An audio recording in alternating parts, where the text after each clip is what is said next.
Ya, Assalamualaikum warahmatullahi wabarakatuh. Kali ini saya akan menjelaskan multiple linear regression and correlation analysis dari bukunya Douglas Lin. Ini adalah beberapa tujuan dari pertemuan kita kali ini. Kemudian kita ingatkan kembali untuk multiple regression analysis itu tidak lain adalah memiliki variabel independen yang lebih dari satu. Kalau dia hanya satu maka dia regresi sederhana. Kalau lebih dari satu variabel independen maka masuk di multiple regression. Ya, ini kita ingatkan kembali bahwa A itu adalah konstanta, B1 sama B2 itu adalah koefisien, kemudian Y cap ini adalah Y estimate, di mana X1 itu variabel independen pertama dan X2 adalah variabel independen kedua. Nah, harapannya di sini kalau kita melakukan sebuah regresi ya, maka ini adalah titik-titik yang diamati, kemudian ini adalah titik-titik yang diperkirakan, sehingga bidang yang terbentuk dari titik-titik sampel ini adalah ini.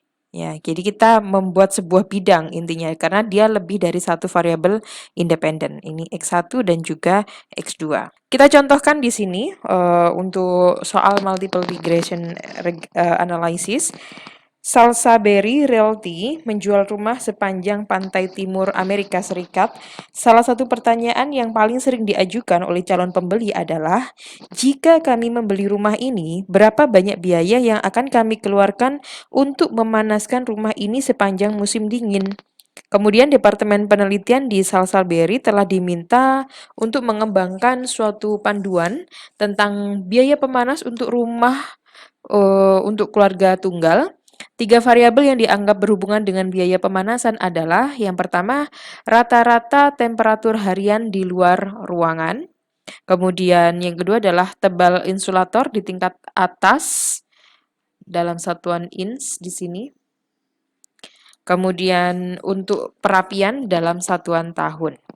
Nah, untuk menyelidikinya, Departemen Penelitian Salisbury memilih secara acak 20 contoh rumah yang baru terjual. Hal ini dilakukan untuk menentukan biaya pemanasan rumah bulan Januari lalu.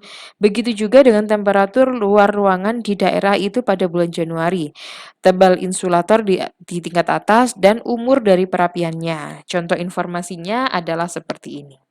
Ya, semuanya disajikan seperti ini, di mana Y ini adalah biaya pemanasan, kemudian ini adalah rata-rata temperatur luar, kemudian ini adalah insulator dan umur perapian, sehingga ini ketiganya adalah menjadi variabel independen. Baik, dengan menggunakan contoh yang ada di bukunya Douglas Lin, kita coba untuk mengolahnya menggunakan software Stata di sini. Kita tahu bahwa biaya pemanasan ini kita simbolkan dengan cos di sini. Untuk rata-rata temperatur, temp, insulator, insul, umur perapiannya, H ya. Ini datanya menggunakan 20 observasi. Kita menggunakan Stata. Ini tampilan Stata. Kalau kita mau menambah data ada di sini, data editor. Maka akan muncul seperti ini. Coba kita besarkan. Tinggal kita kopas aja. Ini kan cos dan seterusnya. Ini kita kopas aja.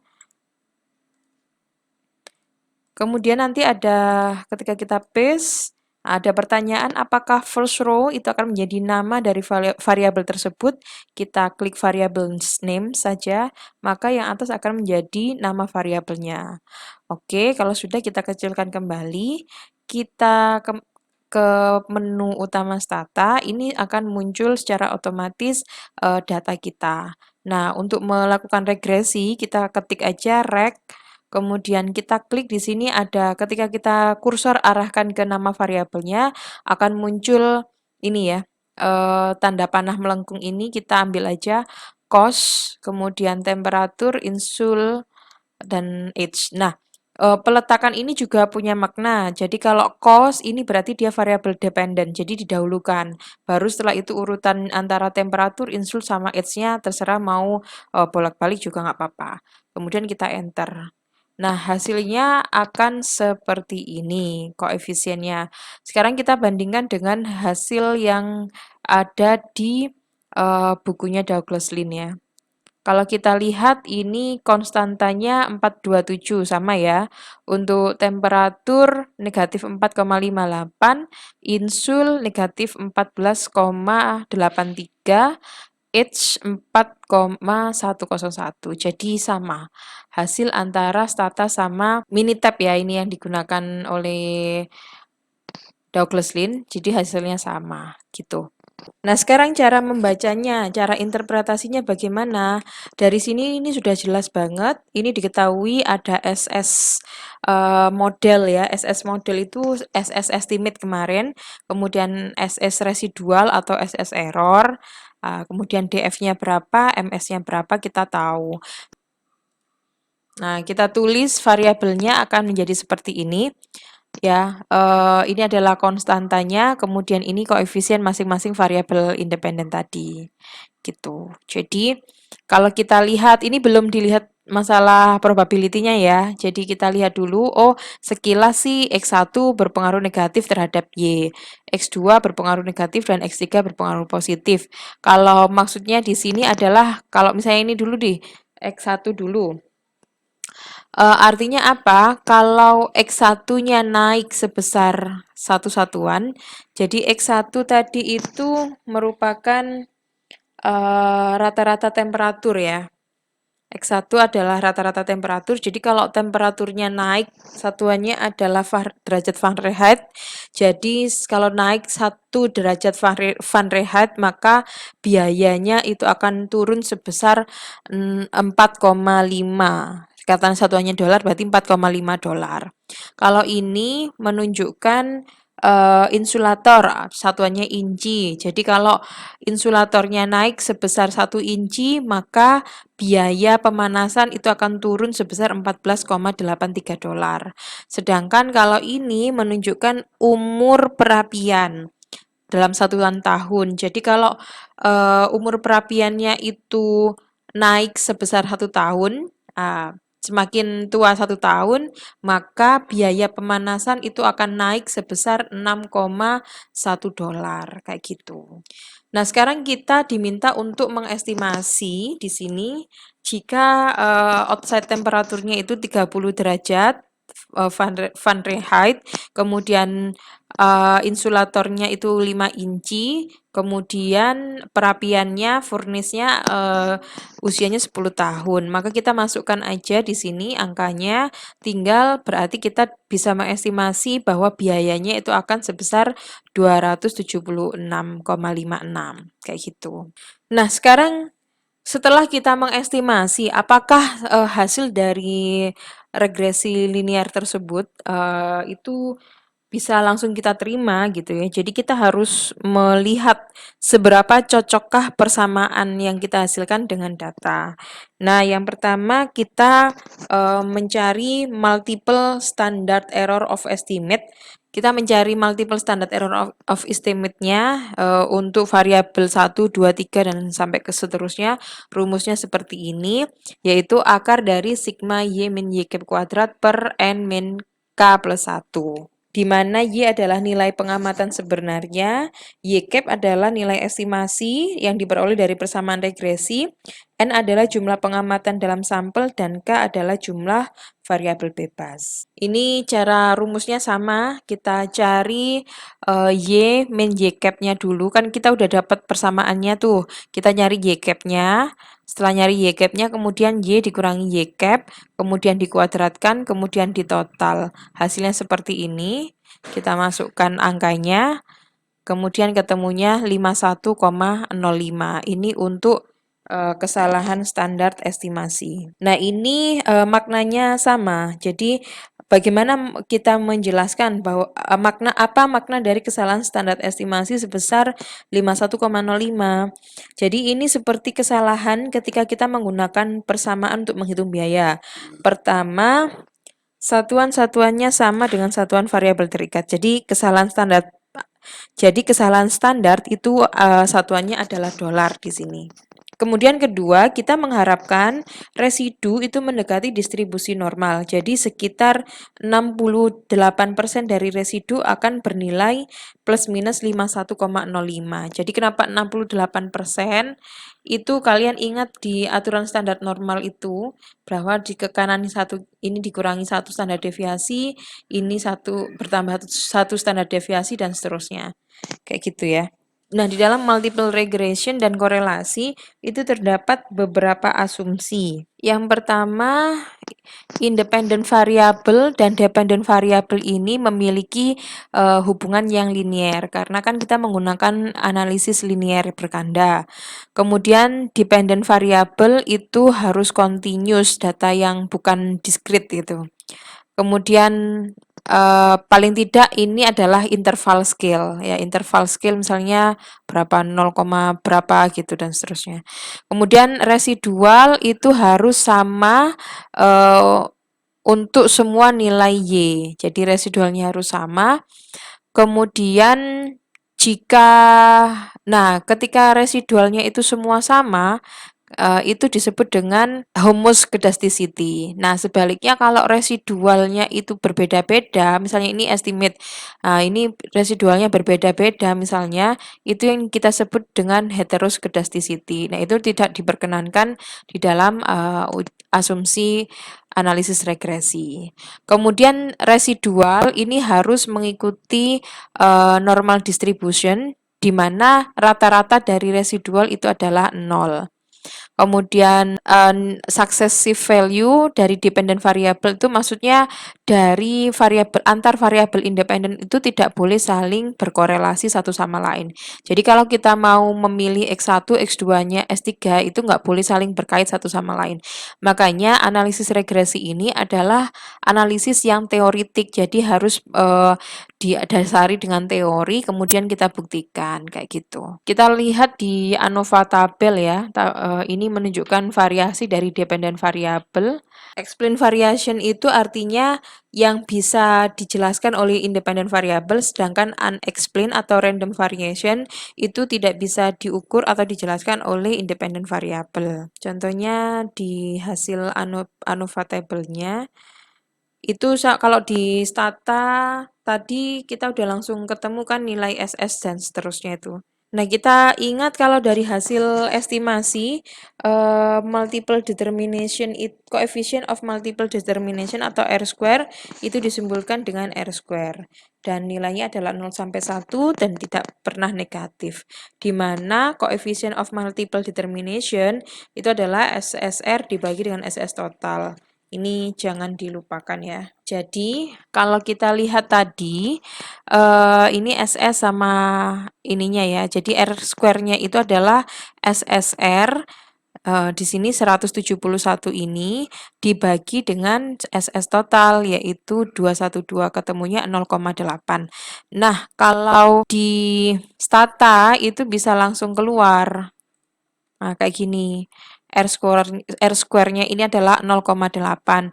Ini maksudnya adalah coefficient of multiple determination. Jadi 0,8 yang diperoleh dari SSR dibagi dengan SS total kayak gini.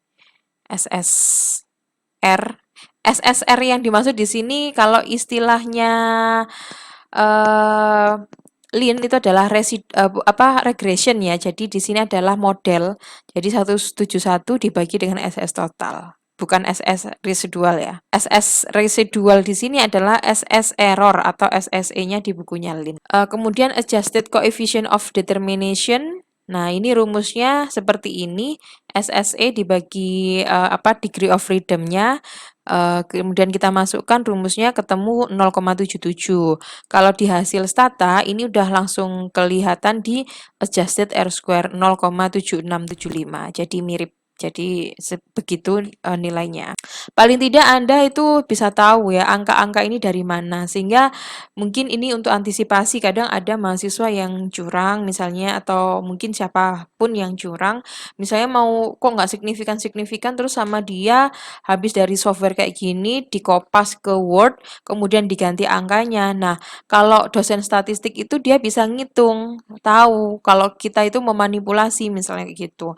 Jadi kalian harus hati-hatilah kalau nanti mau ngapa-ngapain ini. Tapi lebih baik ya dan yang harus itu adalah jujur untuk hasilnya ini. Kalau kalian pengen kok nggak signifikan atau apa, itu main di datanya di sini. Jadi oh mungkin datanya ada yang salah kayak gitu. Kemudian correlation matrix ini untuk mencari tahu possible correlation koefisien antar variabel. Untuk global test ini digunakan untuk mengetahui apakah eh, ada independen variabel itu yang memiliki signifikan koefisien.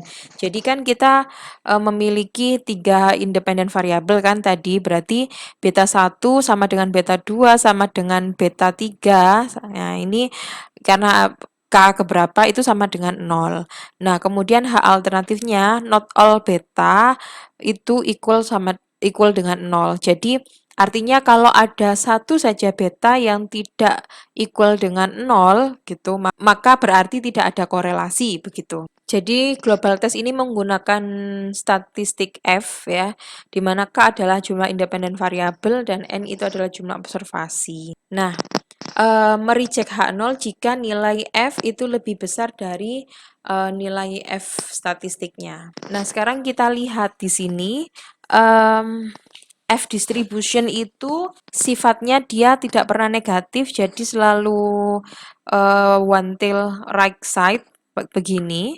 Kemudian kita nyari degree of freedom-nya adalah degree of freedom dari regresi dan degree of freedom dari residual, yaitu 3 sama 16. Dan ini adalah area reject H0. Dan 3,24 ini diperoleh dari tabel F. Nah, ini contoh dari tabel F ya. Jadi kita mencari degree of freedom-nya tadi itu adalah 3 dan 16. 3 dan 16 berarti 3, terus 16 di sini, yaitu 3,24. Ya, ini ya, 3,24. Kemudian kita menghitung F, berapa F statistiknya ya. F statistiknya di sini kan 21,9. Ya, dari mana rumusnya? Rumus dari F itu adalah ini, SSR dibagi dengan K, dibagi dengan SSE dibagi dengan degree of freedom-nya. Hasilnya seperti ini, kemudian ketemu 21,9. Dan kalau di hasil Minitab sudah ada, begitu juga kalau di Stata. Kalau di Stata ini nilai F-nya juga muncul 21,9. Nah, sekarang kalau nilai F-nya 21,9 berarti kan ada di area reject. Di area reject H0 begitu kan. Kalau reject H0 berarti kesimpulannya gimana? Kalau reject H0 itu kita lihat tadi H0-nya kan ini. Kalau artinya kalau 0 ini kan sama, kalau kalian ingat korelasi sama dengan 0 itu kan nggak ada artinya gitu kan. Jadi kita justru berharap H0 itu ditolak gitu, agar hasil estimasi kita itu meaningful kayak gitu kan. Sehingga kita bisa menyimpulkan bahwa H0-nya ditolak, sehingga secara keseluruhan variabel independen itu bisa menjelaskan variabel dependen. Nah, kalau di software itu kalau di Stata itu udah bisa lihat tanpa kalian membandingkan dengan tabel F. Kan ini F statistiknya 21,9.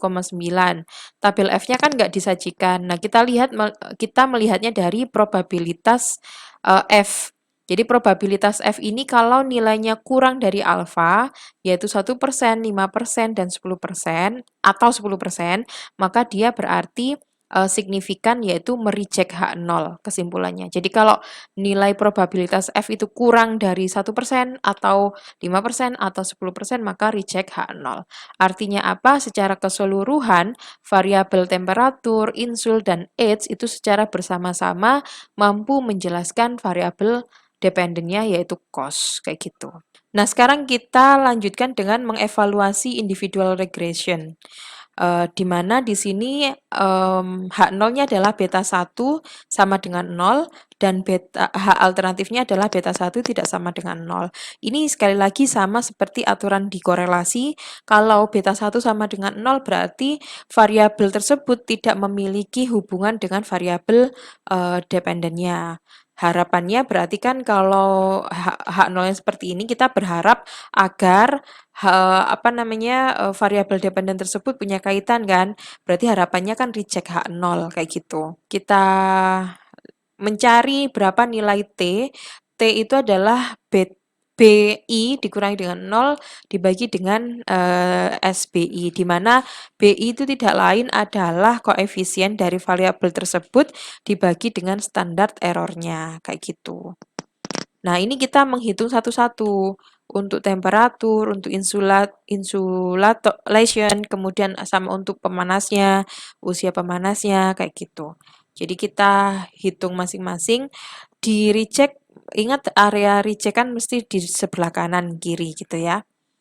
Nah, kalau critical value-nya ini kita mencari degree of freedom-nya masing-masing ya. Jadi contohnya seperti ini. Nah, kalau dari hasil regresi dari menggunakan Minitab misalnya di sini, T statistiknya udah disajikan. Jadi T statistik ini diperoleh dari koefisien dibagi dengan standar errornya.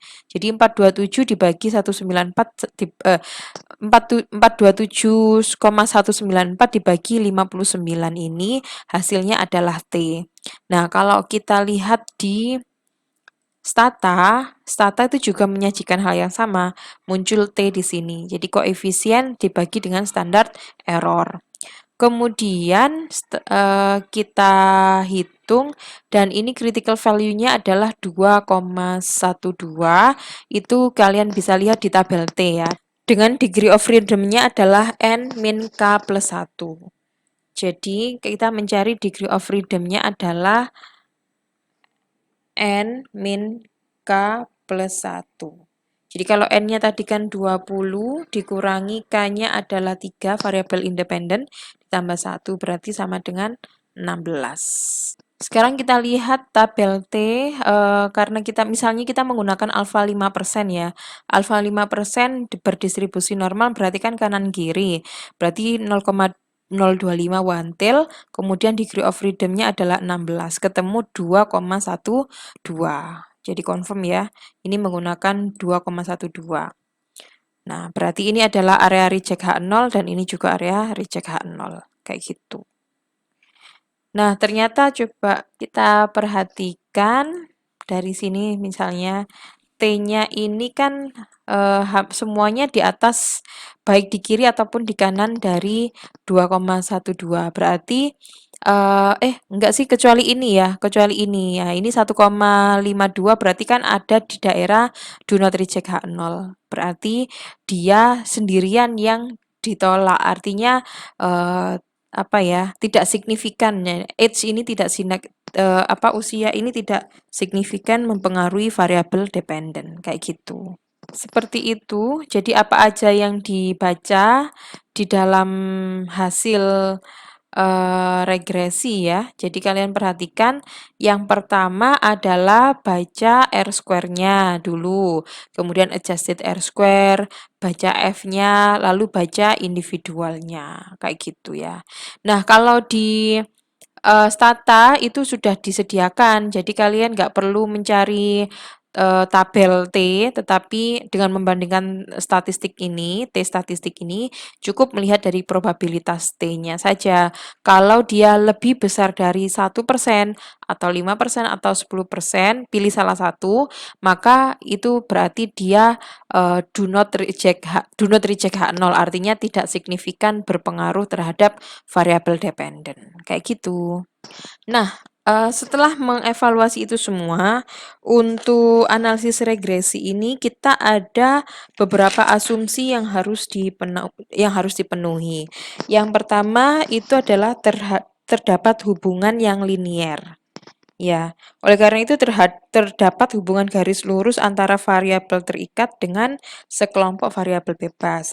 Kemudian variasi pada residu adalah sama, baik nilai Y besar maupun Y kecil. Jadi dengan kata lain, nilai Y min Y cap itu tidak berhubungan dengan apakah Y cap itu besar atau kecil.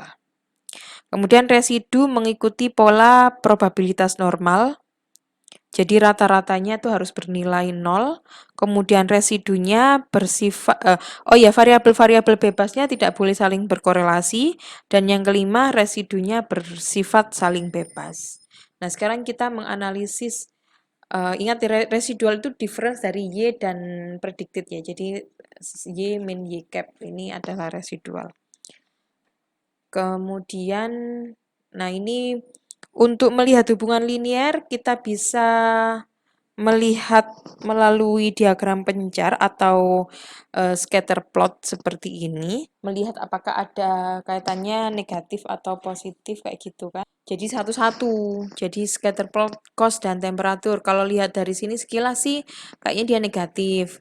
Cost sama insul nggak beraturan ya. Ini untuk residualnya. Jadi residu-residu ini digambarkan pada sumbu vertikal dan terpusat di sekitar titik nol. Jadi ada residu yang bernilai positif, ada yang negatif. Lalu titik-titik residu menunjukkan distribusi acak bernilai positif dan negatif melintas semua jangkauan variabel yang digambarkan pada sumbu horizontal. Terus titik-titiknya terpencar dan tidak ada pola yang jelas, jadi tidak ada alasan untuk meragukan asumsi linearitas. Jadi ini kalau dilihat dari gambar ya, dilihat dari gambar itu sekilas untuk residual plotnya memang tidak punya pola yang jelas, kecuali kalau ada polanya baru kita curigain kayak gitu. Nah, untuk distribusi residu ini salah satunya kalau di Minitab ataupun Excel itu kita bisa mencari grafik probabilitas normal sini. Kemudian tanpa merinci perhitungannya, grafik probabilitas normal ini mendukung asumsi bahwa residu terdistribusi normal jika titik-titiknya cukup dekat dengan garis lurus. Jadi kalau dia cukup dekat dengan garis lurus ini berarti dia berdistribusi normal. Kemudian aspek multikoliniaritas, jadi ini akan muncul ketika variabel-variabel bebasnya ini saling berkorelasi. Jadi kalau variabel bebas yang berkorelasi ini membuat kita sulit mengambil keputusan mengenai masing-masing koefisien regresi dan dampaknya terhadap variabel terikat. Jadi pada praktiknya sebenarnya hampir mustahil untuk memilih variabel-variabel yang benar-benar tidak berhubungan. Jadi dengan kata lain hampir mustahil untuk menciptakan kelompok variabel bebas yang tidak berhubungan hingga tingkat tertentu. Namun pemahaman umum tentang multikoliniaritas itu sangatlah penting. Salah satu cara untuk menguji multikoliniaritas adalah menggunakan variance inflation factor atau faktor inflasi variansi atau VIF. Aturan umumnya adalah jika korelasi antara dua variabel bebas berada di antara negatif 0,7 dan 0,7, maka tidak ada masalah untuk menggunakan variabel-variabel bebas tersebut. Jadi bebas multikol. Nah, rumusnya adalah seperti ini, 1/1 min R square. Jadi R square-nya ini adalah koefisien determinasi, di mana variabel bebas yang dipilih digunakan sebagai variabel terikat dan variabel bebas lainnya digunakan sebagai variabel bebas. Sebuah VIF yang lebih besar dari 10 dianggap tidak memuaskan, mengindikasikan bahwa variabel bebas tersebut harus dibuang. Contohnya seperti ini. Ini menggunakan data yang sama ya. Apakah muncul multikoliniaritas? Nah, ini salah satu caranya adalah menggunakan VIF Minitab seperti ini atau menggunakan persen korelasi. Jadi kalau lebih dari 0,7 sekarang itu kita cari kaitan antar variabel independen. Jadi kayak insul dengan temperatur. Oh, ternyata kecil. Terus H dengan temperatur gitu ya. Oh, 0,4. Kemudian H dengan insul 0,064. Jadi tidak ada masalah sih. Dan ini 0,486 masih di bawah aturan 0,7. Ya, detail mengenai regresi di stata ini nanti akan dibahas di mata kuliah ekonometrika ya. Jadi saya tidak terlalu detail, tapi lebih pada bukunya Douglas Lynn saja. Jadi kalau dari hasil ini sih tidak dicurigai adanya multicollinearity. Nah, untuk memastikan keputusan ini kita hitung VIF untuk masing-masing dari 3 variabel bebas tersebut. Kita akan mencari variabel bebas temperatur terlebih dahulu. Kita gunakan Minitab, kemudian mendapatkan koefisien determinasi berganda dengan temperatur sebagai variabel terikat dan tebal insulator serta umur perapian sebagai variabel bebasnya. Keluar Minitab yang relevan adalah seperti ini, sehingga dan kalau kita menggunakan rumus VIF ini ketemu 1,32. Kalau nilai VIF sebesar 1,32 berarti lebih kecil daripada batas bawah 10 ya. Hal ini mengindikasikan bahwa variabel bebas temperatur tidak terlalu berkorelasi dengan variabel bebas lainnya. Nah, nanti kalau misalnya kalian mau mencari VIF untuk insulator, maka kita bikin lagi gitu ya sebuah persamaan regresi dengan insulator sebagai variabel terikat dan temperatur serta umur sebagai variabel bebas kayak gitu. Jadi kayak dibolak-balik gitu, ada nggak kaitannya? Kemudian independence assumption atau pengamatan yang saling bebas di sini ketika residu-residu yang berurutan saling berkorelasi, kita menyebutnya sebagai autokorelasi. Nah, autokorelasi ini seringkali terjadi ketika data dikumpulkan selama suatu periode tertentu. Ya, kayak gini ya. Kalau kita lihat di sini sih melihat dari diagram pencar ini mungkin mengindikasikan adanya korelasi. Nah, terdapat suatu uji autokorelasi menggunakan Durbin-Watson. Nah, itu akan dibahas lebih detail nanti di mata kuliah ekonometrika. Kemudian kualitatif independen variabel. Jadi variabel kualitatif ini adalah variabel-variabel yang menjelaskan suatu kualitas tertentu, seperti perempuan dan laki-laki. Nah, untuk menggunakan variabel kualitatif pada analisis regresi, biasanya kita menggunakan variabel dummy. Ya, variabel dummy itu adalah memiliki dua kemungkinan saja, yaitu misalnya 1 dan 0. Untuk menganalisis salah satunya diberi kode 1 dan lainnya diberi kode 0. Jadi misalnya 1 itu perempuan berarti lainnya adalah laki-laki. Lainnya itu bisa jadi laki-laki, bisa jadi yang lain kayak gitu ya. Nah, ini contohnya kualitatif variabel. Kita menambahkan variabel garasi ya di sini. Menambahkan variabel garasi dalam penelitiannya untuk rumah yang tanpa garasi pakai 0 sedangkan 1 yang bergarasi. Ini datanya menjadi seperti itu. Kemudian diregresi dan hasilnya seperti ini. Analisisnya sama sih ya, jadi menggunakan estimasi yang tadi sama. Ya, itu pakai garasi dan satunya tidak pakai garasi. Ternyata dampaknya berbeda kayak gitu. Untuk testing for model significance-nya kita hitung satu-satu. Kemudian juga yang general global test juga. Ya, sama ya.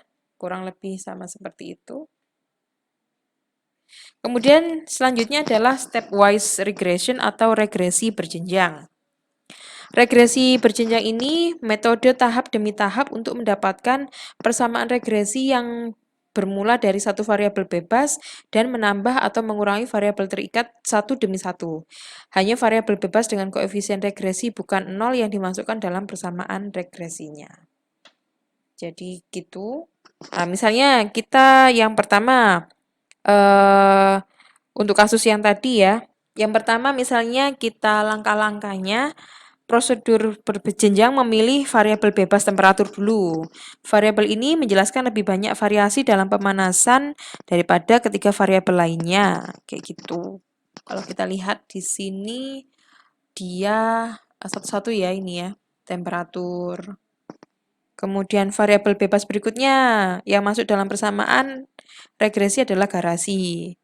Nah, kemudian yang selanjutnya adalah insulator gitu dan umur. Kayak gitu. Jadi satu-satu. Kemudian model regresi dengan interaksi. Pada chapter ya, kita sudah membahas mengenai interaksi antara variabel-variabel bebas.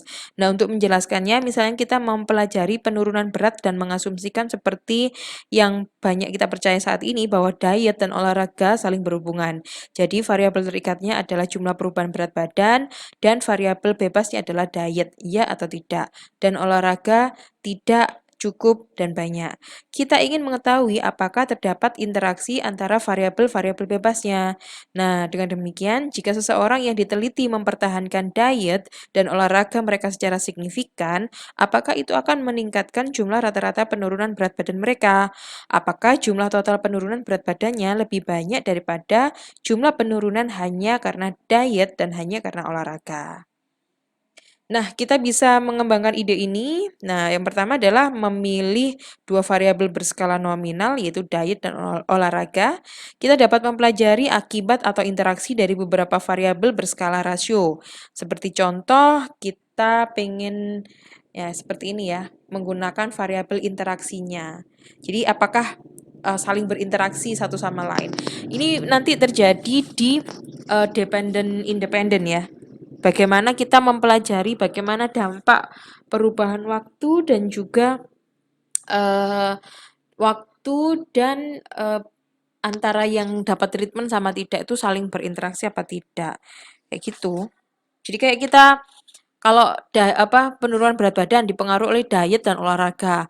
Nah, kalau diet dan olahraga gimana? Makanya diinteraksikan X1 kali X2 kayak gitu. Model interaksinya. Oke, seperti itu. Kalau yang lain sih analisisnya sama ya, menggunakan cara-cara yang seperti yang saya jelaskan tadi. Oke, terima kasih semuanya. Semoga bermanfaat materi mengenai multiple regression analysis ini. Saya akhiri. Assalamualaikum warahmatullahi wabarakatuh.